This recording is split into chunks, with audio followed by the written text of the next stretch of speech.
I look forward to Friendsgiving every year. It's a time to get together with all our friends and have a collaborative meal together. I usually have a house full of friends, laughing, drinking, and of course, eating. But COVID-19 had other plans. In keeping social distancing in mind, I know this year's holiday won't look the same, but I've decided to embrace that.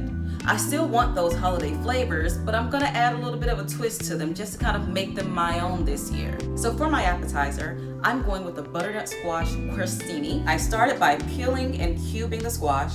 I made a brown butter by simply heating butter over medium heat until golden brown. I sauteed that squash in that butter, added some sage, salt, and pepper, and cooked until tender.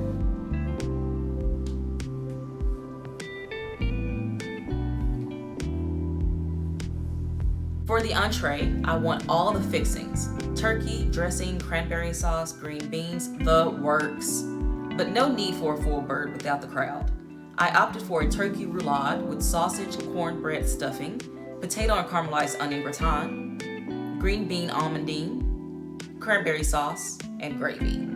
I used just the breast, which I recommend you buy on the bone so you can use that bone to make a delicious stock with. I then butterfly and brined using a brown sugar and salt brine with peppercorns, cinnamon sticks, bay leaves, and orange zest for about 12 to 24 hours. I used a combination of cornbread and artisanal white bread, which I tore into bite-sized pieces, added sauteed onions, celery, and bell pepper, sage sausage, and I added a bit of that homemade stock to bring this mixture together. Then filled the brined turkey breast with the filling, rolled and tied it, and roasted for an hour and a half.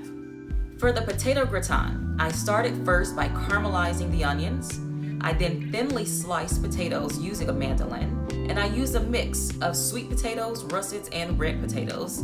Then I layered the potatoes in my container with the onions and a bit of Gruyere cheese.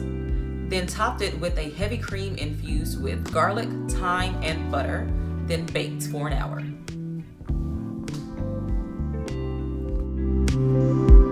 My green bean almondine started with blanched green beans. Then I sauteed those with shallots, almonds, garlic, and finished it with lemon zest and juice. Simple, yet delicious. There is always room for dessert. No matter how much you eat, you can always find a little space for something sweet. I love options, and I decided to get away from the pie route and do something a little bit different. So I made a pecan creme brulee and a caramel apple tart. Creme brulee, I started by infusing toasted pecans in heavy cream and strained the mixture. I combined that pecan-infused cream with egg yolks and sugar, and after it's baked, I let it set in the fridge until it sets up.